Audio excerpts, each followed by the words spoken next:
Hello मित्रों, नमस्कार। आ मारा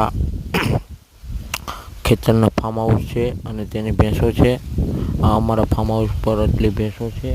એનો વિડીયો મેં યુટ્યુબ પર મૂકેલો છે, તો સપોર્ટ કરજો, સબસ્ક્રાઈબ કરજો, લાઈક કરજો, શેર કરજો, કોમેન્ટ કરજો. જય માતાજી.